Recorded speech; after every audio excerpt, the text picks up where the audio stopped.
Welcome. Thank you for joining us. And good morning, San Diego.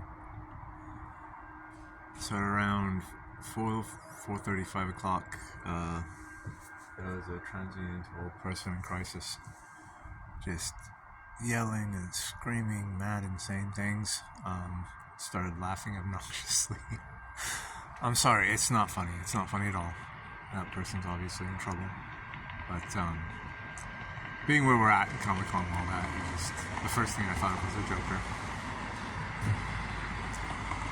So we got up, got dressed, grabbed our chia seed pudding, went to the balcony here, and saw just this amazing vista. Beautiful sunset.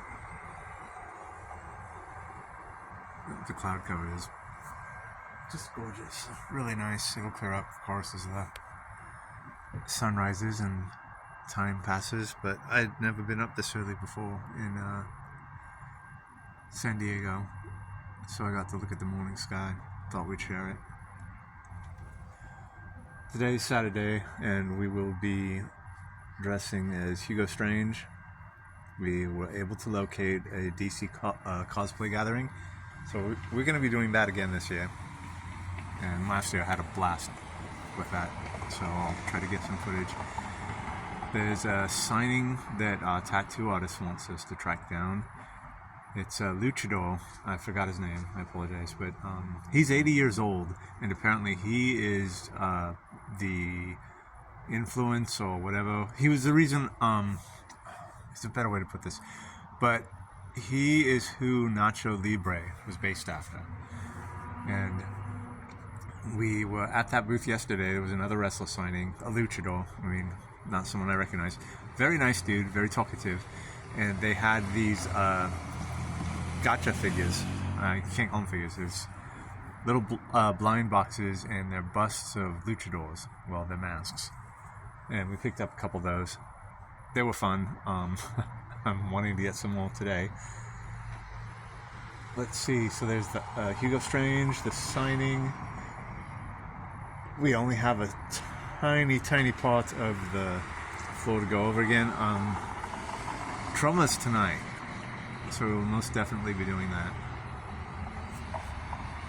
And we went to for the centuries that we've been going here, and always stopping by the Trauma booth. Lloyd's always there, very talkative, very nice, and I don't think I've ever seen more than 3 people there at the same time. Otherwise, it's pretty empty. Not a lot of Troba fans. But this year, there was a line spanning the aisle that it was in. Let's say maybe 20 to 30 people deep. I'd never seen that before. Good for Troma, no doubt. Very, very good for Troma. It's about time they get some recognition. But it was a bit disappointing. Sometimes... all of the time, I've just been able to walk up, say hi to Lloyd, talk shop a bit, get something signed. So I'm glad to see Trauma getting some recognition now. It's just, it's one of those things where you're a fan and you're one of the first fans or whatever, that kind of thing, and all of a sudden something happens that just makes Johnny Paycheck and Julie Housemaker kind of fan by proxy or something. I don't know. So I might try to swing by Trauma again today. There should be some really cool cosplays going on today also. It is Saturday. That always seems to be the day that brings out the best cosplays. So it sounds like we have a pretty full day. We went to Luchador Tacos, which is kind of a tradition now. The Luchador Taco Shop, which is fun. Kind of Luchador themed this year, I guess. We've been reading this graphic novel we picked up yesterday. We've only been on the first chapter so far, but it's brilliant. I really like it. It's called Halloween Man, and it's by the publishers of Red 5. They do several other books. The only other book I'm familiar with is one called Carriers, and it's about birds. Anthropomorphic kind of thing, animals that talk, whatever. Also a good series, kind of lighthearted. The gentleman who does that book is always signing at Flying Colors. Not always, but several times a year when they have an event going on or whatever. The sky's starting to get some peach colors now. The sun's rising.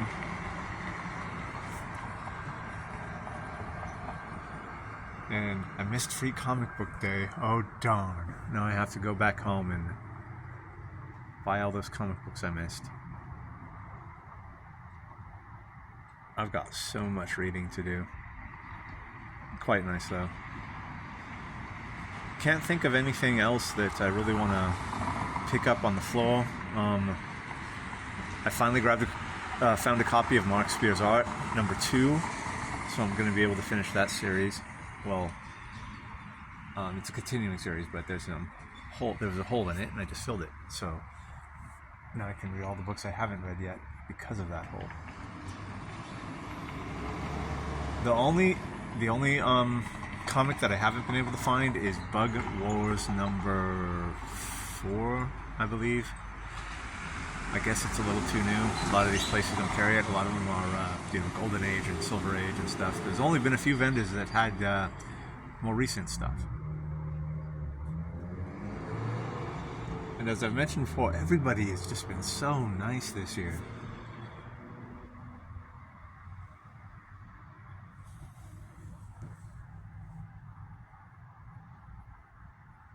So yeah, I've pretty much picked up everything I wanted to get. I might stop by the Mattel or Hasbro booth on Sunday. In times past, recent, and longer, we've been able to walk up to the booth without having to get a ticket or anything like that. There's maybe 3 people in line, if any, and I'll be able to pick up whatever exclusives they have left. Exclusives that I personally want to get. I'm looking at that Skeletor Shredder crossover thing from Mattel. I'm not too hip with the Monster High dolls that they have this year. I might have mentioned it in a video before when we forgot some supplies and we went a couple blocks that way maybe, where there's a Walmart, and picked up some stuff there. And of course I had to look at the toys. And they had the Wednesday Addams Monster High doll there for $40. I was really close to picking it up, but decided not to, of course. Then later that day, we saw somebody selling it for $70. So if I, for some reason or another, get in a buying frenzy, I just might stop by Walmart on the way home and pick up that Wednesday doll, if it's even still there. The sky's lightening up though. It's beautiful peaches. This has really been an amazing experience. We apologize for not doing more content. I'm still learning how to use this daft thing, and if I'm walking and talking and trying not to press buttons or press the right button and all that other garbage, I get confused. And one more apology for the shakiness. You're not allowed to use the darn gimbals on the floor. I honestly don't know why. They also don't let you use selfie sticks. That is not something I'll ever use personally. But I see other people with reasonably bulky rigs, and they don't even have a press pass, and they're able to walk around freely and use their stuff. Actually, maybe I should try that one year. I highly, highly doubt I'd be able to get a press pass, but I do work for a newspaper. But we're going to finish our breakfast, clean up a bit, and head out again. This has been a beautiful, beautiful, amazing experience. We've been waiting for this all year. I am so lucky, so grateful. All right. So thank you. Stay healthy. Always be kind. We'll try to get some more footage later. Take care.